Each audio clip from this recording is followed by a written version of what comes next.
وأشهد أن لا إله إلا الله وحده لا شريك له وأشهد أن محمدا عبده ورسوله صلى الله عليه وسلم أما بعد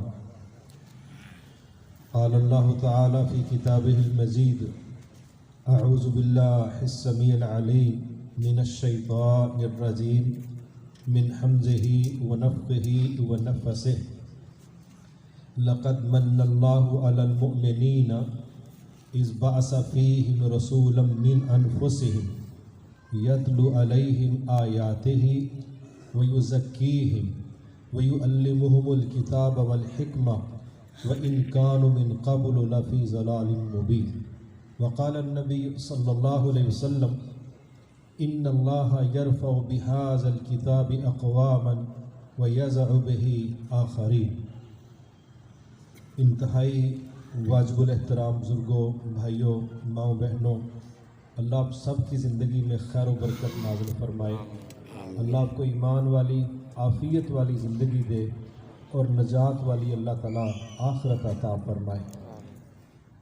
دنیا میں بہت پرانی یہ روایت چلی آ رہی ہے کہ ہمیشہ سے کچھ لوگ اپنی زندگی کو ترتیب دینے کے لیے کسی نہ کسی کو رول ماڈل تسلیم کر لیتے ہیں، اور یہ جو کسی کو رول ماڈل تسلیم کر لینا ہے، یہ رول ماڈل کی ذہانت بھی ہو سکتی، اس کی کوئی کامیابی ہو سکتی، اس کی سچائی ہو سکتی، اور بعض اوقات جو لوگ جس کے پیچھے چلتے ہیں وہ یہ بھی نہیں دیکھتے کہ وہاں خیر ہے یا شر، وہ فین شپ کے نام سے اس کو فالو کر لیتے۔ جس طرح کہ دنیا میں اللہ رحم فرمائے شوبز کی دنیا بہت بڑی فین فالوئنگ رکھتی ہے، تو بندہ ان سے پوچھ ہی سکتا ہے کہ ان کی فین فالوئنگ کے بعد آپ ان سے چاہتے کیا ہے، کیا ریکوائرمنٹ ہے آپ کی، آپ اس طرح کے لوگوں کے پیچھے چل کے زندگی میں کیا کارنامہ سر انجام دینا چاہتے ہیں۔ ان کی تو زندگی کی پیک ایکٹر بننا ہے، ایکٹریس بننا ہے، وہ کر رہے ہیں۔ اگر آپ ان کو پسند کرتے ہیں تو آپ ان سے کیا چاہتے ہیں؟ کیا ان کا ڈانس دیکھنا چاہتے ہیں؟ کیا ان کے جسم دیکھنا چاہتے ہیں؟ کیا ان کی بڑکیں سننا چاہتے ہیں؟ کیا ایکٹنگ کے نام پر، انٹرٹینمنٹ کے نام پر آپ اپنی زندگی کا بہت بڑا وقت ان پر خرچ کر کے اس وقت کو قیامت والے دن جب آپ کو جواب دینا پڑے گا، کیا شرمندہ ہونا چاہتے ہیں؟ مقصد کیا ہے؟ اس طبقے کی فین فالوئنگ کے حوالے سے اس طبقے سے یہ سوال تو بنتا ہے، آپ چاہتے کیا ہے؟ لیکن دوسری طرف جو زندگی آگے بڑھتی ہے، 15 سے اوپر چلے گئے، یہ 20 کا دور ہے، 25 کا دور ہے، کسی نوجوان بچی کی بات ہو رہی ہے، آج منگنی کی بات ہے، کل نکاح کی بات ہے، پرسوں اس کو خوشخبری سنائی جا رہی ہے، اب پھر اس کا ذہن جاب کی طرف ہے، معیشت کی طرف ہے۔ یہ تھوڑا سا دورانیہ جو اس کا راؤنڈ اباؤٹ 15 سال سے لے کے شاید 28-30 سال تک، یہ وہ مرحلہ ہوتا ہے جب لوگوں کی ایک بڑی تعداد کسی نہ کسی کو کاپی کر رہی ہوتی ہے، لاشعوری طور پر یا شعوری طور پر۔ لیکن تھوڑا آگے چلے جائیں، جب کوئی شخص میچور لائف میں داخل ہوتا ہے، جس طرح 35 سال کی عمر ہے، 40 سال کی عمر ہے، اب وہ تھوڑا سوچنا شروع کر دیتا ہے کہ میں نے کس کو کاپی کرنا ہے، کس کی بات سننی ہے، کس کے پیچھے چلنا ہے۔ پھر یہاں تھوڑے تھوڑے حادثات اس کی تربیت کرتے ہیں کہ کیا صحیح ہے اور کیا غلط ہے۔ لیکن بہرحال 40-50 سال کی عمر میں جا کے یہ سمجھنا کہ صحیح بندہ کون ہے اور غلط کون ہے، میرا خیال ہے اتنی دیر میں ہم بہت زیادہ وقت تجربات کی نظر کر چکے ہوتے ہیں۔ اور اس میں شارٹ کٹ کیا ہے؟ شارٹ کٹ کیا ہے؟ بڑی صاف سیدھی سی بات ہے، جو ہمارے رب نے فرما دیا، جو رب کے نبی صلی اللہ علیہ وسلم نے فرما دیا، ایمان کا تقاضا ہے۔ ایمان کا مطلب ہی یقین ہے، اعتماد ہے، بھروسہ ہے۔ تو جب یہ بات ہوتی ہے نا یا ایھا الذین آمنوا، تو اس کا سیدھا مطلب ہے وہ لوگوں جو دعویٰ کرتے ہو، جو اظہار کرتے ہو، جو بولتے ہو کہ ہمارا اعتماد ہے اللہ پر، ہمارا اعتماد ہے اس کی ویژن پر، ہمارا اعتماد ہے اس کے نبیوں پر، اعتماد کرنے والے لوگوں، اے بھروسہ کرنے والے لوگوں، اے یقین کرنے والے لوگوں، تمہارے لیے بہترین نمونہ میرے نبی کی زندگی میں ہے۔ بس بغیر اس کے کہ ہم 30 40 50 سال ضائع کریں اور درجنوں ٹھوکریں اور سینکڑوں حادثات اور بے پناہ مالی اور جانی نقصان کب جا کے ہمیں یہ باور کروا دے کہ نبی کا راستہ ہی صحیح ہے، میرا خیال ہے اتنی دیر میں ہم اپنا بہت نقصان کر چکے ہوں گے۔ اس کا بہترین حل یہی ہے، جو ہی ہم باشعور ہوئے ہمارا ایک مائنڈ سیٹ ہونا چاہیے، وَمَا آتَاكُمُ الرَّسُولُ فَخُذُوهُ وَمَا نَهَاكُمْ عَنْهُ فَانْتَهُوا، میرا رسول جو دے وہ لے لو، جس سے روکے اس سے رک جاؤ۔ اس کا فائدہ بجائے اس کے کہ ہم اس کا فائدہ 50 سال کی عمر میں لیں، نہیں، ادھر اطاعت ہے ادھر فائدے شروع، دیر ہی کوئی نہیں ہے، یہاں پیکجز لیٹ ہونے والی بات ہی نہیں ہے۔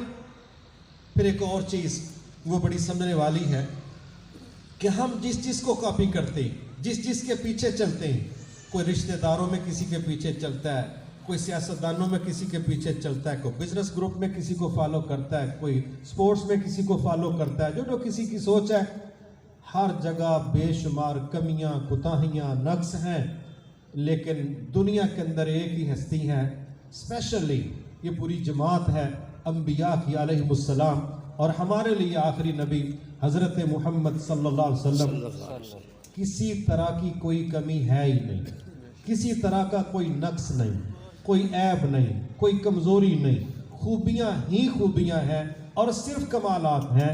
تو اگر ہم ایسی ہستی کی پیروی کریں گے ہم بے شمار حادثات سے اپنے آپ کو بچا لیں، بے شمار جگہوں پر انسلٹ ہونے سے ہماری بچت ہو جائے گی، بے شمار جگہوں سے ہم شرمندہ ہونے سے بچ جائیں گے، اور انشاءاللہ بالآخر قیامت کو بھی ہم فلاح پا جائیں گے۔ مگر ایسے لوگ بھی ہیں جن کی عمریں گزر جاتی ہیں اور وہ اس چیز کا جائزہ نہیں لیتے، حتیٰ کہ قرآن مجید میں قیامت کو جو لوگ حسرتیں کریں گے ان میں سے ایک گروپ وہ ہوگا جو کہے گا ہائے کاش میں نے اللہ کے رسول کا راستہ ترک نہ کیا ہوتا، لیکن اس وقت احساس کرنے کا شاید وہ نتیجہ نہیں نکلے گا جو آج زندگی میں احساس کرنے کا، محاسبہ کرنے کا اور واپس آ جانے کا فائدہ ہے۔ وہ وفات کے بعد اس طرح کی شرمندگیاں، اس طرح کی حسرتیں وہ وہاں میں فائدہ دینے والی نہیں۔ میں نے قرآن مجید کی ایک آیت مبارکہ آپ کے سامنے تلاوت کی، ایک میں نے صحیح مسلم شریف کی حدیث مبارکہ آپ کے سامنے پڑھی۔ اللہ تعالیٰ نے بڑا کچھ دیا ہے، اپنے بندوں کو بڑا کچھ دیا، مگر مومنوں کو اسپیشلی مخاطب کر کے جب یہ بات باور کروائی کہ ہم نے اپنے نبی کو تمہارے درمیان بطور رسول مبعوث کر کے تمہارے اوپر احسان کیا ہے، احسان کیا ہے، تو پھر ہمیں احسان فراموش نہیں ہونا چاہیے۔ وہ شخص جو احسان فراموش ہوتا ہے اس کی عزت اس کے جاننے والوں میں نہیں ہوتی، اور رسول اللہ صلی اللہ علیہ وسلم اس قدر احسان کو یاد رکھنے والے تھے، اس قدر آپ طائف میں دعوت دینے کے لیے گئے، واپس آئے تو مکہ والوں نے بین لگا دیا کہ آپ اپنے گھر ہی داخل نہیں ہو سکتے، مکہ داخل نہیں ہو سکتے۔ آپ نے 3-4 لوگوں کو پیغام بھیجا کہ کوئی ہے جو مجھے اپنی پناہ میں مکہ میں داخل کرے، تو کسی نے سٹینڈ نہیں لیا۔ تو ایک اللہ کا بندہ ابھی اسلام میں نہیں وہ آیا، ٹھیک ہے، اور وہ کیا کہتا ہے، وہ اپنے بچوں کو لیتا ہے، نوجوانوں کو لیتا ہے، لڑکوں کو لیتا ہے، حالت کفر میں ہے، اور جا کے رسول اللہ صلی اللہ علیہ وسلم کو اپنی پناہ میں لیتا ہے اور بیت اللہ تک لا کے کہتا ہے، راستے میں ملے اس کو کچھ دشمن اسلام، کہنے لگے لگتا ہے کہیں آپ بھی تو ان کے دین میں نہیں آ گئے۔ اس نے فوری وضاحت کی، نہیں دین قبول کرنے والی کوئی بات نہیں، میں نے اخلاقی طور پر ان کو پناہ دی۔ بہرحال نبی صلی اللہ علیہ وسلم نے وہاں پر اپنا طواف وغیرہ کیا، پھر آپ اپنے گھر کو چلے گئے، مگر ایک وقت آیا آپ مدینہ گئے، مدینہ جانے کے بعد ایک لڑائی ہوئی اہل مکہ کے ساتھ، دنیا اس کو بدر کے نام سے جانتی ہے، کتنے سال گزر گئے ہیں، اور اس میں مکہ کے 70 لوگ قید ہوئے، 70 لوگ، 70 قتل ہو گئے۔ اس وقت آپ نے فرمایا اگر آج وہ بندہ زندہ ہوتا تو میں اس بندے کی سفارش پر یہ بدبودار قیدیوں کو سب کو رہائی دے دیتا۔ اب آپ اندازہ کریں وہ بندے نے کفر کی حالت میں ایک احسان آپ پر کیا تھا، اس نے تو آپ اکیلے کو پناہ دی تھی، آپ 70 قیدیوں کو اس بندے کی بات پر سفارش پر چھوڑنے کا اظہار کر کے کیا کہہ رہے ہیں؟ اگر آج وہ زندہ ہوتا اور بات کرتا تو میں اس کی بات کا رد۔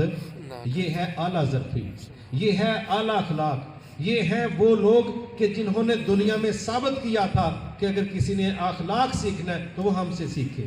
لیکن میرے محترم بھائیوں، کیا یہ حقیقت نہیں ہے کہ جس طرح عبد الواحد بھائی نے ٹچ دیا ہے، ہماری ایک بڑی تعداد اللہ تعالیٰ کے اس احسان کو بھول چکی؟ واللہ ہم تھوڑا سا کمپیئر کریں اسلام کے آنے سے پہلے کے دنیا کے حالات اور اسلام کے آنے کے بعد کے دنیا کے حالات، بالکل تصویر کے دو مختلف رخ ہیں۔ اور میں یہ سمجھتا ہوں کہ اللہ تعالیٰ نے صرف مومنوں پر ہی نہیں، اللہ نے تو ساری دنیا پر ہی احسان کیا، ساری انسانیت پر۔ میں اس کی ایک دو مثالیں دوں۔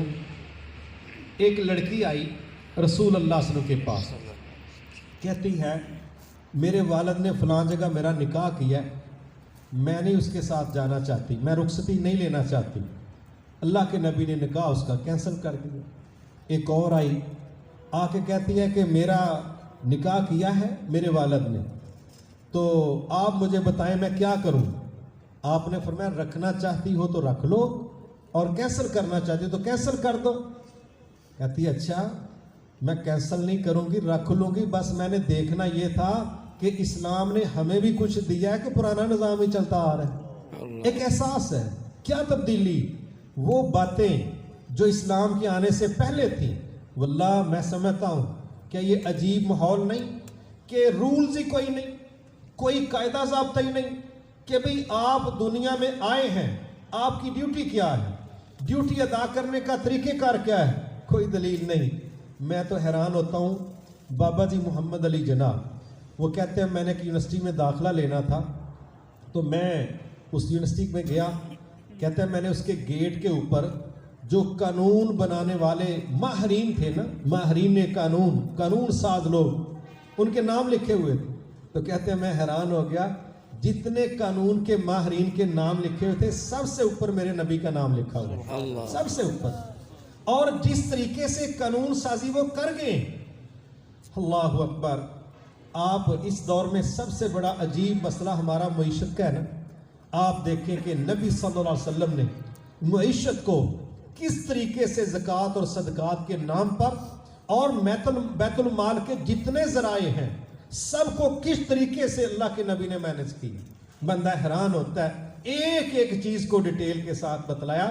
فصلوں کے اندر عشر ہے، اس کا وزن اتنا ہو تو عشر ہے، اس کی مقدار اتنی ہو تو عشر ہے، اور جانوروں کی تعداد اتنی ہو تو اتنی زکوٰۃ ہے، تمہارے پاس سونا اتنا ہو تو اس کی زکوٰۃ ہے۔ چیزوں کے وزن بھی بتلائے، چیزوں کی تعداد بھی بتلائی، پھر اس کے اوپر جو زکوٰۃ بنتی تھی وہ بھی بتلائی۔ کوئی سال کے اندر ایک دفعہ ہے، کوئی فصلوں کے نام پر 2-3 دفعہ بھی ہے، ایک ایک چیز کو ڈیٹیل سے بیان کیا، پھر بتلایا کہ خرچ کہاں کہاں کرنا ہے، پھر اس سسٹم کو چلانے کے لیے پوری جو ٹیم ہے اس کو مینج کیسے کرنا ہے۔ سبحان اللہ۔ پھر جو آپ کے آنے سے پہلے یہودیوں کا طبقہ دنیا کو سود کے اندر جکڑ کے بیٹھا تھا، رسول اللہ صلی اللہ علیہ وسلم نے اس سودی معیشت کو بالکل اسلامی تلوار کے ساتھ کاٹ کے رکھ دیا، اور وہ جو ان کی سودی معیشت مجبور لوگوں کی مجبوری پر عمارت بناتی تھی، اللہ کے نبی نے مجبور اور بے بس لوگوں کو آسانیاں دینے کے نام پر ایسا اسلامی معاشی نظام دیا کہ جس میں بندہ بات سمجھ جائے تو بعض اوقات بجائے پیسے لینے کے وہ اللہ کی جنتوں کے وعدے پر معاف ہی کر دیتا ہے کہ چھوڑو، میرا رب راضی رہنا چاہیے، میں نے پیسے لے کے کیا کرنے ہیں۔ اس طرح کی ریلیکس پالیسی دی کہ جس کے اندر ایک طرف ڈونیشن دینے والے کو اور دوسری طرف قرضہ دینے والے کو، تیسری طرف قرضہ لینے والے کو، ڈونیشن لینے والے کو، سب لوگوں کو الگ الگ قاعدے ضابطے سمجھائے کہ تم میں سے کس کی کیا ذمہ داری ہے۔ زبردست معیشت کا نظام رسول اللہ صلی اللہ علیہ وسلم نے مینج کر کے، اپلائی کر کے، لکھ پڑھ کے اپنے پیروکاروں کو سمجھا کے کہا اپنی معیشت ان اصولوں پر قائم کرنی۔ ہم حیران ہوتے ہیں معذرت کے ساتھ، ہمارے ہاں جب باتیں ہوتی ہیں نا اللہ کے نبی کے ساتھ محبت کی، ہمیں تو اس محبت کی سمجھ نہیں آتی جس میں اطاعت ہی نہیں۔ یہ کون سی محبت ہے جس میں اطاعت نہیں؟ اور دنیا کے اندر وہ محبت نہیں ہے بھائی، اس میں ڈسپلن بندہ اختیار نہیں کرتا۔ اللہ تعالیٰ نے خود فرمایا قل، اے نبی ان کو بتلاؤ نا محبتیں کیسے ہوتی ہیں۔ قل ان کنتم تحبون اللہ فاتبعونی، جو بندہ یہ اظہار کرنا چاہتا ہے کہ اس کو اللہ سے پیار ہے تو اللہ کہتا ہے میرے نبی کی بات مانو نا۔ جو میرے نبی کی بات مانتا ہے وہ اللہ کے ساتھ دعوی محبت میں سچا ہے، اور جو بات نہیں مانتا اس کے دعوے کا کیا کریں۔ تو میرے محترم بھائیوں، دعوے تو تھانے کچہری میں لائنیں لگیں، بنڈل پڑے ہیں، لیکن دعوے ثابت کرنے کے لیے تو دلیل چاہیے، ورنہ صرف دعووں پر فیصلے ہوں تو دنیا تو کھجل ہو جائے۔ تو دعووں پر نہیں، دلیل پر فیصلے۔ سبحان اللہ۔ پھر نبی صلی اللہ علیہ وسلم نے نازل ہونے والا سارا سیٹ اپ، ایک ٹیم تیار کی، اس ٹیم کو دن رات پڑھایا، ان کی تربیت کی، اور بہت لمبا وقت نہیں لگا، چند سالوں کے اندر ان لوگوں نے اللہ کے نبی سے جو سیکھا تھا اس کو بالکل اسی طرح عمل کر کے دنیا میں اس طرح پہنچایا کہ آج ہم بیٹھے وزیر آباد میں ہیں لیکن باتیں وہی ہو رہی ہیں جو مدینہ میں نازل ہوئی تھی۔ انہوں نے محنت کی، انہوں نے کام کی ہے، انہوں نے اپنے حصے کی ڈیوٹی دی ہے، اور ہم جب بھی کام کر لئیے، صحیح گل ہے کہ کچھ چھٹی والا دن ویکھو تو چھٹی والے دن بھی اگر عشاء ہو جائے نا، جدو کام شام سارے مک جان، یعنی ایسے کام ہی کوئی نہیں، دین والا کام تو کام ہی کوئی نہیں۔ جب دنیا ہمیں ساری طلاقیں دے دے اور ہم 60-65 سال کی عمر میں گورنمنٹ کی طرف سے بالکل فری ہو جائیں تو اس وقت پھر ہمارا دل کرتا ہے کہ ہن میری صلاح ہے میں زندگی اللہ واسطے وقف کر چھڑا بھائی، ہن کرنا کی یہ کنہ کوئی مل پینا۔ جب جوانیوں کی ضرورت، جب صلاحیت، قوت، تحرک کی ضرورت، اس وقت ہم نے دنیا کو ایسا گلے لگایا کہ یہ رومانس ہمیں ہٹنے نہیں دے رہا، اور جب دنیا نے ہمیں دے دی طلاق تو اس وقت پھر ہمارا دل سا کرتا ہے، اس وقت بھی دل گیا کرتا ہے کہ میری صلاح میں کچھ کرم۔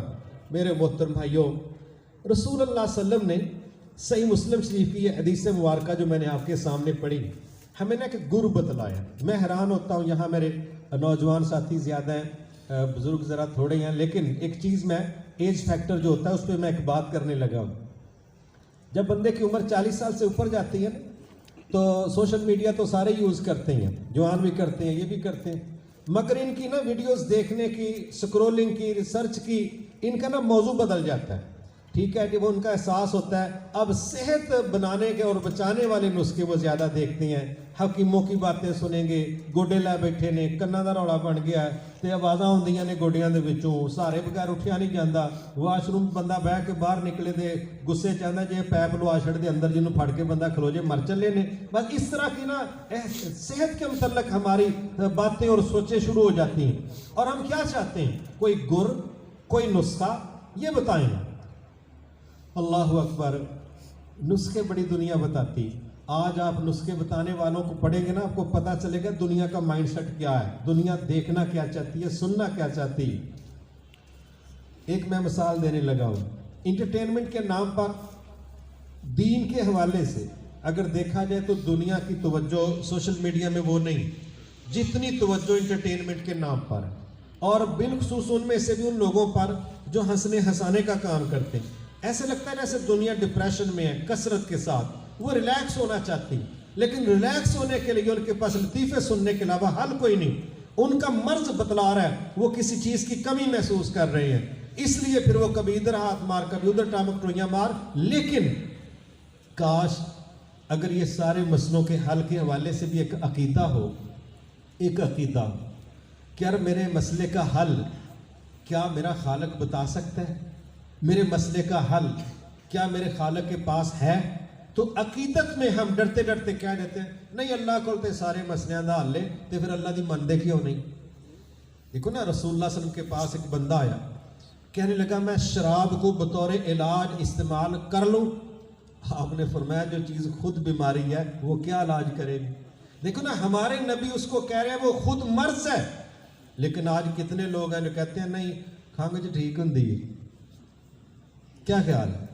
جب ہم باتوں کو عقیدے اور ایمان کی اینک سے ہٹ کے دیکھیں گے تو پھر فیصلے درست نہیں ہوں گے، اور جب چیزوں کو عقیدے کی اینک سے دیکھیں گے آپ کے سوچنے سمجھنے کی صلاحیت بالکل مختلف ہو جائے. میں اس کی ایک مثال دیتا ہوں. دنیا کے اندر ایک بہت خیر کی بات یہ ہے کہ بندہ نا امید نہ ہو. بندہ نا امید نہ ہو. میں نے چند دن پہلے ایک خبر پڑھی، پھر میں نے اس کی تحقیق کی. خبر یہ تھی کہ امریکہ میں 49,500 لوگوں نے 2022 کے سال میں خودکشی کی، اور جو ریشو ان کی خودکشی کی ہے، جو ریٹ ہے 1 لاکھ پر کتنے لوگ خودکشی کرتے ہیں، یہ ریٹ چلتے ہیں. یہ ایک ان کا انالیسس ہے. تو یہ انالیسس WHO کا تھا، UNO کا تھا، ہمارا نہیں کہ ہم نے کہا 4 بندے اور پا دو انہوں کی بزتی ہوئی نہیں. اب ہم دیکھ رہے ہیں کہ لیونگ سٹینڈرڈ ان کا کمال کا ہے، دنیا کی سہولتوں میں کمی نہیں. لیکن اگر میں سنگل ایک جگہ بتاؤں، پاکستان کا جو خودکشی کا ریٹ ہے، یہ ریشو ہے یہاں پر، یہ ہے 9.11، اور نیو یارک میں 9.1. کیا خیال ہے؟ ہمارا تو امریکہ سے مقابلہ نہیں سہولیات میں، نیو یارک سے ہمارا مقابلہ ہو سکتا ہے، لیکن کتنا فرق ہے کہ 9.1 اور 9.11. کیا فرق ہے؟ یہ پاکستان کو اور نیو یارک کا خودکشی کی اس کی ریشو ہے. پیچھے چیز کیا ہے؟ الحمدللہ میں بتانے لگا ہوں، دنیا میں جو ٹاپ 10 ممالک خودکشی میں، پہلے 10 ممالک سارے کے سارے غیر مسلم ہیں، ایک بھی مسلمان ملک ان میں شامل. اور آپ سب سے نیچے جو ریشو ہے کس ملک کی ہو سکتی ہے؟ شام کی 2% ہے. شام کی 2% ریشو ہے. افغانستان کی 4.1 ہے. تو بھائی کفر نا امید کرتا ہے، کفر مایوس کرتا ہے، ایمان امید دیتا ہے، ایمان حوصلہ دیتا ہے، ایمان جینے کی طرف لے کے آتا ہے. اللہ اکبر. پاکستان کے اندر حالات بڑے مایوسی والے ہیں بھی، بنائے بھی جاتے ہیں، پھر اس پر کام ہوتا ہے. تو ہم ایک میٹنگ میں بیٹھے ہوئے تھے، طبرانی شریف کی حدیث ایک شیخ صاحب نے سنائی. حیران ہو گیا میں نے، وہ بعد میں بھی خیر کوئی موضوع پڑھ رہا تھا تو اس میں بھی میں نے پڑھی کہ جو کبیرہ گناہ ہے، کبیرہ گناہ 3 گناہ ایک لائن میں اللہ کے نبی نے بیان کیے. کہا میں بتلاؤں کبیرہ گناہ کون سے؟ سب سے پہلے بیان کیا اللہ کے ساتھ شرک. پھر مایوسی کی 2 کیفیات بیان کی. عربی میں لفظ ہے مجھے بھی یاد نہیں. ایک کیفیت وہ ہے جو دل میں ہے، آپ نے ابھی اظہار نہیں کیا، دل میں مایوس ہے، وہ بھی کبیرہ گناہ ہے، بڑا جرم ہے. اور جب آپ نے زبان سے، باڈی لینگویج سے اس کا اظہار کر دیا تو یہ بھی کبیرہ گناہ ہے. میں نے بڑا غور کیا کہ یہ کیا چکر ہے. ایک فیلنگز دل کے اندر ہے، اس کا اظہار ہو گیا ہے، دونوں طرف بندہ مجرم ہے. تو بھائیو پوری دنیا میں آپ ان ماہرین کو پڑھیں جو سوسائٹی کو چلنے کے لیے ذہن دیتے ہیں، موٹیویشن دیتے ہیں کہ آگے بڑھو. آگے بڑھنے کے لیے ذہن دینے والے لوگ سب سے زیادہ جس چیز کو رد کرتے ہیں وہ مایوسی کو کرتے ہیں. کہتے ہیں نا امید نہیں ہونا، نا امید نہیں ہونا. کہ جب آپ مایوس ہو گئے، یہ ایسا خراب رکشہ ہوتا ہے سڑک کے سینٹر میں، نہ خود چلتا ہے نہ ٹریفک چلنے دیتا ہے. اور بندے جب مایوس ہوتے ہیں نہ یہ خود چلتے ہیں نہ سوسائٹی چلنے دیتے ہیں. اور ہمارے رب نے اس انداز میں اس کو رد کر دیا کہ اس کو جرم قرار دے دیا تاکہ ایمان کی وجہ سے میرا بندہ اس کو سوچے بھی نہ. کیا خیال ہے؟ نا امیدی سے نکالنے میں ہمارے نبی کا سب سے بڑا کردار ہے کہ نہیں ہے؟ لیکن اگر ان کو ایز اے ٹیکنیشین، ورنہ کوئی ٹیکنیک بتانے والا، کوئی اس طرح لاجکلی قائل کرنے والا کہ یار مایوس بندہ رک جاتا ہے، اسلام ہمیں چلا رہا ہے، وہ کہتا ہے قدم اٹھاؤ، الیس للانسان الا ما سعی، تم محنت کرو تمہیں محروم نہیں کیا جائے گا. تو یہ آگے تو وہی بڑھے گا نا جو پر امید ہوگا، پر امید ہوگا. اور مایوس بندہ قدم نہیں اٹھاتا. میرے محترم بھائیوں، آپ نے زندگی کے کسی میدان میں بھی چلنا ہے، حوصلہ چاہیے، حوصلہ افزائی چاہیے. اور حوصلہ افزائی ایمان والے دیں گے، ان کو دینی چاہیے. اور جو بندہ مایوس اور نا امید ہوتا ہے ان کے پاس آپ بیٹھ جائے نا، کیا حال ہے؟ او یا حال دا تو انہوں پتہ ہی ہے کی تو ہم دسنا.